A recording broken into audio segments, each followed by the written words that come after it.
Good morning, welcome back to another train wreck we can't look away from. For the most part, relationships are great. When you find someone you have chemistry with, you get to spend the rest of your life doing things like talking and deciding which restaurant to eat at. But finding the perfect BF or GF is easier said than done. Just like Big Ed, who's had a more complicated dating history than when you see a Starbucks menu for the first time. Back in my day, we had small, medium, and large, none of these made-up sizes.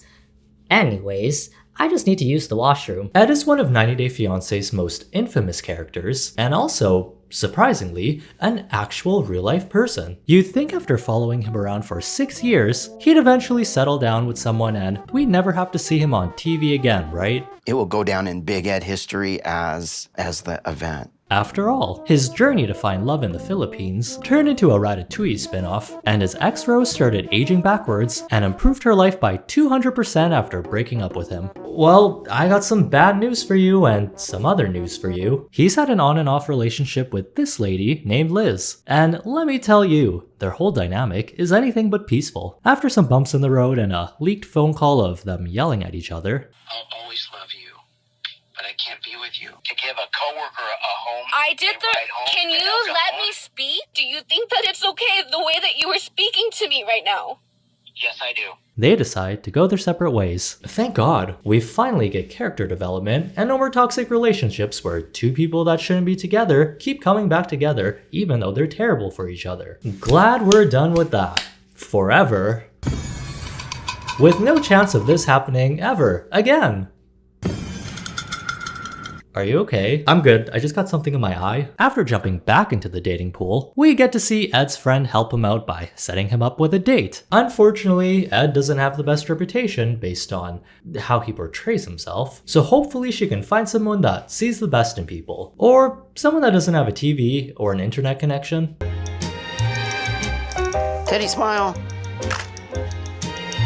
You're not even gonna give Teddy a chance to smile before taking the picture? Oh, that was taken like mid-sentence. Do you always take pictures of your clients this way? Alright, you here for your passport photo? Just stand over there. Oh, does my hair look okay? Where exactly do I look? And smile. Oh, that'll be $20. You won't actually know if this will be good for a passport photo until they reject it. I don't think you can smile either. What's going on? I had reached out to my friend Laura. She lives in Mexico. Look, can you help me find a girlfriend? I'm not having any luck whatsoever. And my mom's been bugging me to date a Latino woman, so I think I'm gonna go for it. Wait, why? Is he Latina? Am I missing something here? Now I'm ready to really explore my mom's culture, and which is my culture. Oh, okay, that makes sense. I actually thought he was just a regular white guy. My mistake, never assume. But what exactly am I supposed to do with this information now? So if you know someone that you think might be a good partner, and let me take care of them, you know, and give them the world. You know, I am thinking about one of my friends. Maybe she could be a good match with you. Yeah, her name is Kaori, and she's very sweet. She's very creative. She's sweet and nice, check. She's single now. Oh, wow. Single? Even better, that's important. So how many years have you known her? All my childhood. Oh, She's my neighbor. wow. Let me see if I can contact her. Let me get this straight. Your childhood friend and your neighbor, you like them, right? And you supposedly don't have anything against them? Because you're setting her up with Ed, who has a history of treating women badly. Is this actually a revenge plot against her when she did something to her as a child? What is this Game of Thrones plotline in 90 Day Fiancé? After talking for a few more minutes, and some nerves kicking in the form of facial expressions and noises, Are you ready? Oh, yeah, I'm ready. Ed is ready to meet his new date, Kaori.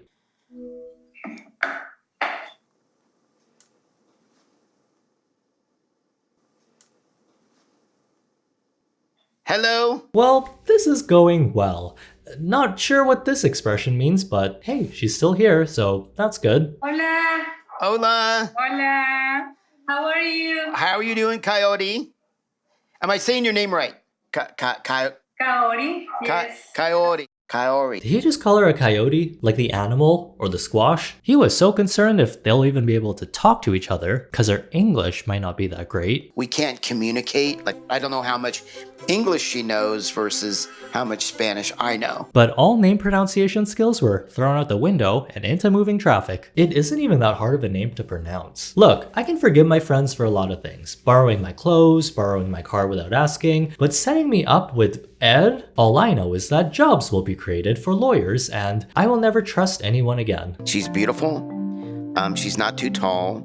I also like to decide how tall someone is when they're sitting on the floor on a Zoom call. Alright, if her bookshelf fills up 3/4 of the screen in comparison to her friend's head, which has a width of 7 inches, and using an online perspective to determine the height of the average woman, she must be a solid 3'1". Coyote, you seem very grounded.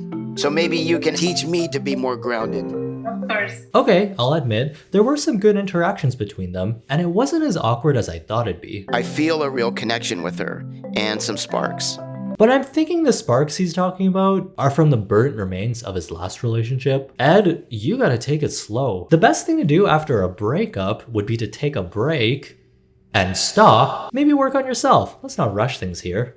The coyote is an animal that is easily spooked. Large movements and loud noises will cause them to run away. They prefer slow, steady movements and will let you know when they're ready to be approached. That's why Ed flew to Mexico to overwhelm her with grand gestures and a lot of love bombing. Well, let's just hope that she's an extroverted coyote and doesn't mind this. Okay, I'm gonna start pronouncing her name correctly. Why do you say her name like that? I keep repeating it like a parrot. My plan for Manzanillo is this. I want to take her to nice dinners. I want to wine and dine her. I want to sweep her off her feet. Just show her that I'm a romantic guy and let her know that I want to be your boyfriend. Hello. Hola. No, abrazo y beso.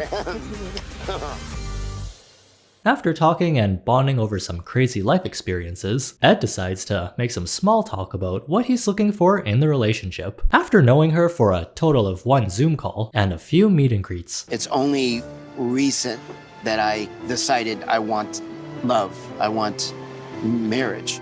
You understand me? Mhm. So I'm a little bit confused. You are very insistente. Me di cuenta que Ed tiene una urgencia por llenar algún vacío, pero entre más tenga la urgencia y entre más se afane a esto, es como que se cierra toda posibilidad. No me estoy dando a entender. Así que mejor te escucho y me quedo callada por el resto de la noche. Well, this is awkward. I think that's a hint for everyone to shut up so we can eat our food before the restaurant takes it away. Oh, I actually wasn't done eating that yet. Oh, can I just grab that? That's like the whole fish. We didn't even start that yet. I'm like still chewing. And just as fast as the food left, Kaori filled her purse with money, clout, or whatever 90 Day Fiancé pays them in and escaped.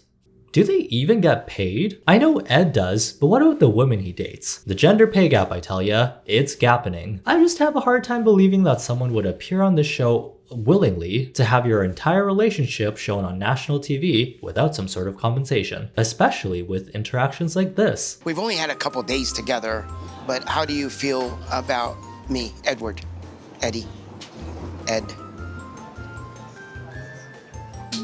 Me, Ed, you, coyote. Our relationship, I feel, tiene muchas expectativas y dejar que las cosas sucedan.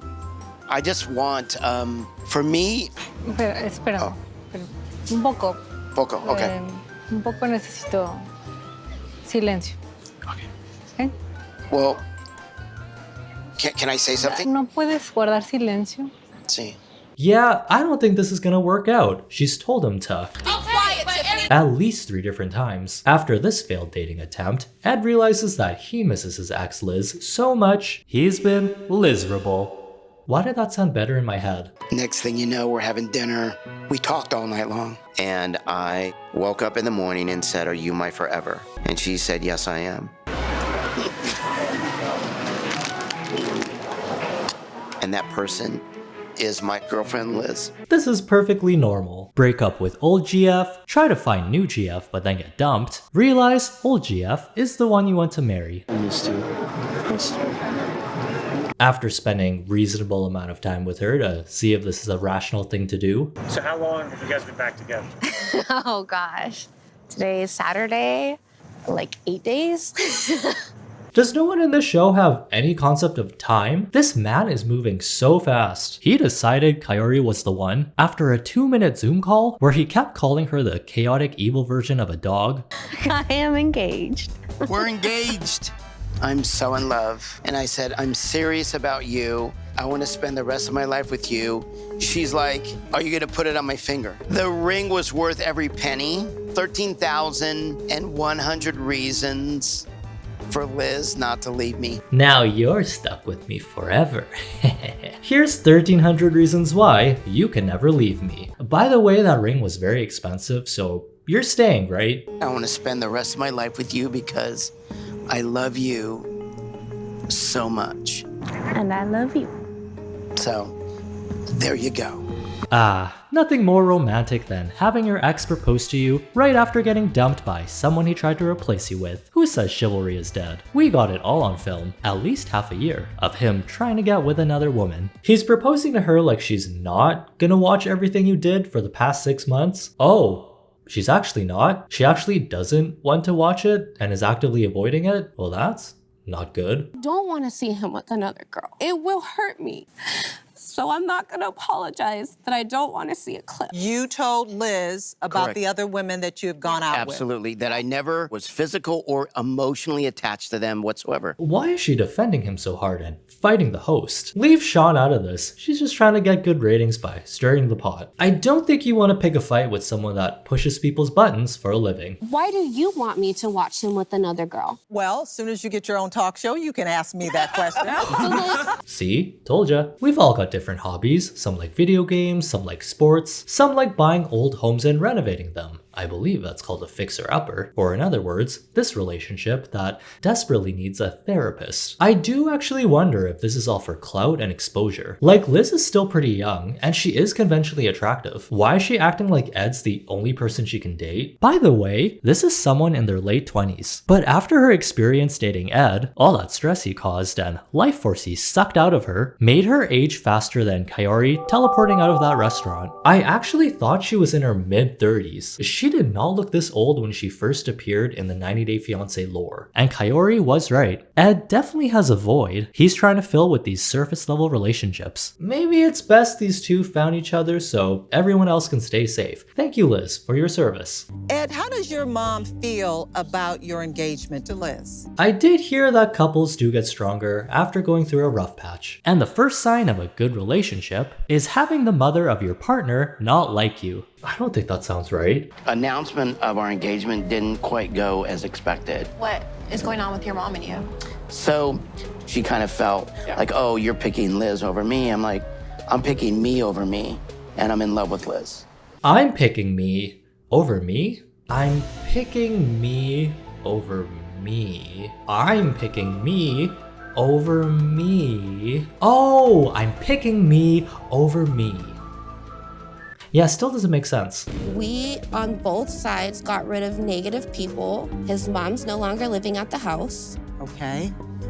Okay, so she lives outside the house. Does she at least have food and water in a bowl? In the words of Kelly Clarkson, what doesn't kill you makes you stronger. And in the words of G-Idol, uh-oh. If you didn't know, Ed is a photographer, not sure for who and for what, but Ed wanted to teach Liz how to take pictures during a photo shoot with a pretty model. We're all adults here with healthy boundaries and no problems with jealousy, right? I definitely came into this hoping that I was gonna learn some techniques. I think it's possible that Ed does like photography because he does get to flirt with women. I just really thought that he'd be engaging more with me. Okay, drop your chin all the way down. Perfect. Okay, breathe. It looks like she has no neck. Oh my god. No, it doesn't. Well, like here. I mean, that's just my No. thought. It looks like... Yeah, don't ever say that in front of her. Did she just say she has no neck? Shut up, that's rude. Don't laugh. Why are you laughing? You laugh first. Liz just said that in front of the model and her fiance, who You know what? Let's just keep watching. You're not here to critique my work. I'm trying to teach you what I'm doing. I'm not critiquing, I'm trying to tell you what I like. Right. You know, part of my job is to build the model's confidence. Saying she looks like she has no neck. It's just unprofessional. I get teased about my neck all the time. So I'm a little sensitive to that. I think that you didn't use your 2 ears. Yeah. To listen. Babe, you're the student. I'm training you. You didn't train me the whole time you were training her. Isn't that what you're supposed to do when you're taking pictures with a model? Even if you're training someone, does Liz just expect Ed to ignore the model? Perfect, amazing, gorgeous. That body of yours is absurd. How do the pictures look? What pictures? The pictures you took of me? Oh, I'm just practicing my lines for when I have an affair. You didn't really teach me anything. Okay. Oh, sorry, babe. Oh my gosh, stunning. Alex, I'll see you tomorrow. Okay. Ed doesn't care about my opinions, and I don't feel like Ed's being a good partner right now. Well, that didn't go very well. Well, good thing the model is nice and asks Liz what's going on between her and Ed. So, during the photo shoot, how are you doing after that? You guys okay? I feel like... Okay, wait a second. Is anyone seeing what I'm seeing? Why is the model in a studio with great professional, even lighting, while they gave Liz a lamp from a light stand? She looks like a side character or an NPC. And this is her storyline. Someone on the production team is definitely sabotaging her. Ed's very insecure with himself, and he gets so defensive. He will look through photos and be like, oh, do you ever think about being back to that size? And it's kind of insulting. Never thought I'd feel so insecure about myself the way that I do now. I would hope that Ed would love me no matter what. I've loved him at his heaviest and his smallest since I've been with him. He wants you to be that way? Does he understand that that's not a healthy, mental space for you to be? I don't think he's one to talk. Yeah, I know. We're not here to body shame or make fun of anyone's looks, but the only comments you should be hearing about your appearance are the unsolicited ones your relatives give you at family reunions. If too fat and eat too much, then why force feed food? You know, someday we'll look back and relive the days when we didn't know who Big Ed was, and his never-ending saga of terrible dating stories. Damn you, 90 Day Fiancé. Why can't you just stay off my timeline? I can't keep falling down these messy relationship rabbit holes every 30 to 60 business days. I'm trying my best to pretend to be productive. Don't forget about the YouTube algorithm and its love for reality TV, and you can help feed it more mind-numbing content to watch by leaving a like and a comment. Your engagement will help me pop up on your recommended when I find new shows and topics to talk about. Have a good day, try not to be dumb, and I'll see you in the next one.